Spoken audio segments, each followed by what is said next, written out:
gantinya nanti. Ya, kalau misalnya kami yang terbanyak ini kan dari SMA, SMK yang diterima di PPPK itu. Nah, apa namanya, yang terbanyak itu dari SMK, Bro. Ya, wah, Kami kan totalnya kami sebutkan tadi 8.532. Lalu apa namanya, yang terbesar itu dari SMK, bahkan ada SMK kami yang di Jawa Tengah itu ada 16 orang yang diterima di PPPK dari satu SMK saja. hampir Jadi itu kan hampir 30%. ada yang 6 orang. Oke. Jadi habislah tenaga berkualitas kami. Ya, ya. Kalau nggak diperhatikan, itu saya kira memang akan merupakan kendala yang luar biasa bagi sekolah-sekolah asal itu, Pak Kiai. Ya, saya sampaikan tidak hanya berpengaruh pada sekolah, tapi madrasah juga, Prof. Seperti yang tadi saya sampaikan. Ya. Jadi kalau guru kami, guru bahasa Inggris, matematik sebagian besar, lalu tidak lagi ngajar, itu kan lama-kelamaan ya bisa habis juga nanti apa guru-guru kami. Ya itu kalau di madrasah kan skenario-nya tadi ya, di madrasah itu ada guru yang mengajar di sekolah non madrasah X. Ya. Tapi dia mengajar di madrasah. Kalau dia dipindahkan dari sekolah X, maka dia akan jauh dari madrasah itu juga. Betul. Itu yang kami khawatirkan. Nah, sehingga itu dampaknya ada di dua institusi, itu madrasah dan sekolah non madrasah yang tempat dia ngajar juga itu, Pak Kiai. Ya, jadi tidak hanya dampaknya tidak hanya dirasakan oleh guru-guru honorer di sekolah negeri yang kemudian tidak kebagian jam mengajar. Karena kan memang narasinya itu mereka ditempatkan sekolah negeri menggantikan guru-guru honorer di sekolah negeri kan. Jadi memang menggantikan. Ya, jadi kalau menggantikan itu nasibnya seguru honorer di sekolah negeri itu juga ya, makanya. Jadi saya sampaikan tiga dampak tadi. Dampak bagi sekolah-sekolah swasta kami, kemudian dampak bagi guru honorer di sekolah negeri, kemudian dampak bagi madrasah juga yang kena imbasnya gitu, Prof. Jadi menurut kami itu sungguh mengancam masa depan pendidikan kita, karena saya melihat, Prof, ya, data yang saya miliki di seluruh Indonesia ini sekarang kan ada 217.283 sekolah dari SD sampai SMA SMK. Yang negeri itu 165.206 atau 76%, lalu yang swasta itu 52.077 atau 24%.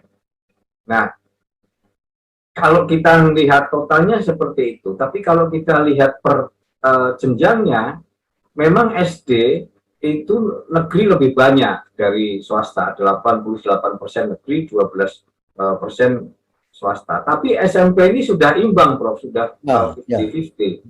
Negeri 58%, swasta 42%. Nah, yang SMA ini sudah banyakkan swasta, Prof. Iya. Nah, SMK lebih lagi.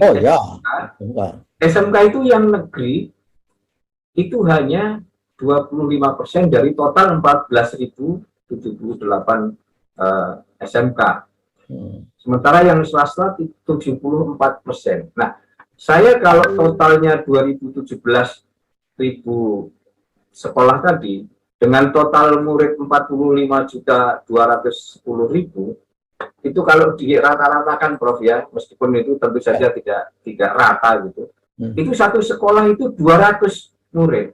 Nah, kalau sekolah swasta itu ada totalnya 52.000, itu maka ada sekitar 10 juta murid di sekolah swasta yang nasibnya nanti akan terancam gitu.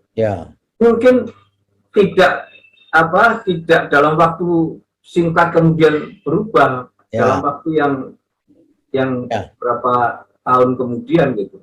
Tetapi kalau di sekolah swasta guru-gurunya tidak ada yang bermutu gitu, nanti kan tidak diminati sekolah swasta itu. Pertanyaan saya, apakah pemerintah juga siap mendirikan 52.000 sekolah untuk menggantikan sekolah swasta itu kalau nanti sekolah swasta itu gulung tikar semua? Jawabnya pasti pasti tidak bisa. Ya pasti tidak bisa. Saya tahu juga pasti tidak mungkin itu, tidak mungkin. Ya jadi rambut yang ada aja sudah susah ini kan pemerintah kan. Ya, jadi memang kementerian itu harus sudah tidak lagi berpikir swasta dan negeri. Iya. Itu yang kami sampaikan juga kemarin. Karena Menteri Pendidikan itu berulang kali mengatakan saya ini Menteri Pendidikan, bukan Menteri Pendidikan Negeri. Juga menterinya lembaga pendidikan swasta juga. Itu kan seringkali Menteri Pendidikan mengatakan itu kan, Prof. Ya. Nah, kalau kami di Ma'arif ini, karena menurut data EMIS di Kemenak, ya, itu madrasah kami itu 80% dari seluruh madrasah yang ada di Indonesia, yang sekitar 72.000 madrasah di seluruh Indonesia. Dengan berhentinya guru-guru kami, nanti tentu kami yang paling merasakan. Madrasah kami lebih banyak dari madrasah negeri. Oh ya. Madrasah negeri cuma 3.650-an seluruh Indonesia. Sekitar 5% saja dari seluruh madrasah. Dan madrasah kami jauh lebih banyak. Kalau nanti gurunya pada hengkang karena diterima PPPK lalu ya sesuai aturan lalu ditempatkan di negeri, ya repot juga kan. Ya. Meskipun harus saya akui, Prof. Ya. Banyak juga yang diterima di PPPK lalu tetap memilih ngajar di Ma'arif. Oke. Yang melepaskan kesempatan di PPPK. Tapi ini jumlahnya kecil, tidak besar. Walaupun memilih, kalau skema kebijakannya nggak diubah kan nggak bisa, Pak Kiai. Iya. Harus pergi. Ya. Itulah yang merisaukan kami sebenarnya. Kami tidak ingin menghambat program pemerintah segala macam. Kami hanya ingin pendidikan anak bangsa kita ini sebagai nanti generasi penerus kita itu bisa baik gitu, sehingga bangsa Indonesia benar-benar bisa bangkit dan jaya nanti. Kami tidak punya pikiran lain selain itu. Yeah. Nah, saya sampaikan kemarin di Komisi 10, saya ini dikomplain juga di lingkungan Ma'arif oleh karena ketika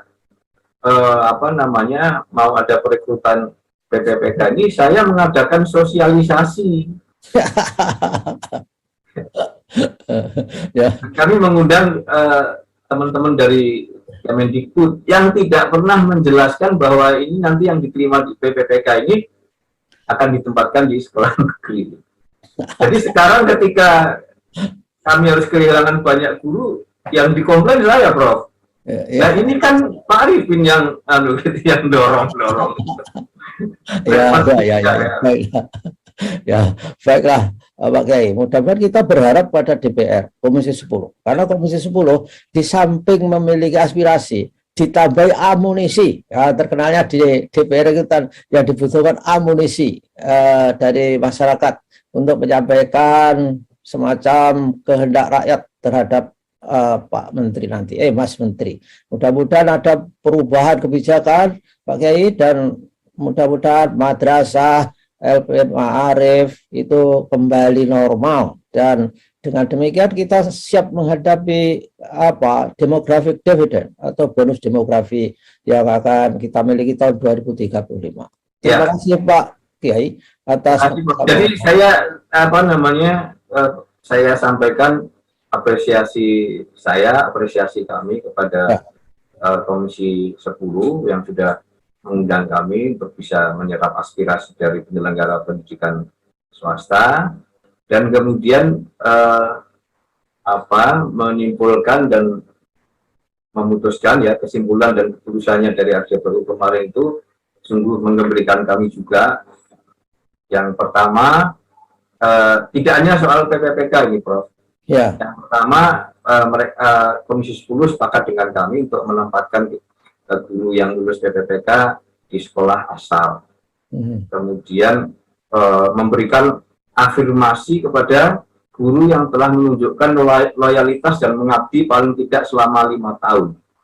Jadi karena ada banyak kasus karena kemarin itu afirmasinya untuk yang berusia 35 tahun, banyak kasus guru-guru yang sudah mengajar 10 tahun bahkan 14 tahun karena usianya belum 35 tahun, baru 34 misalnya, itu lalu gugur gitu loh. Diberikan kepada yang berusia 35 tahun. Nah, kemudian juga ada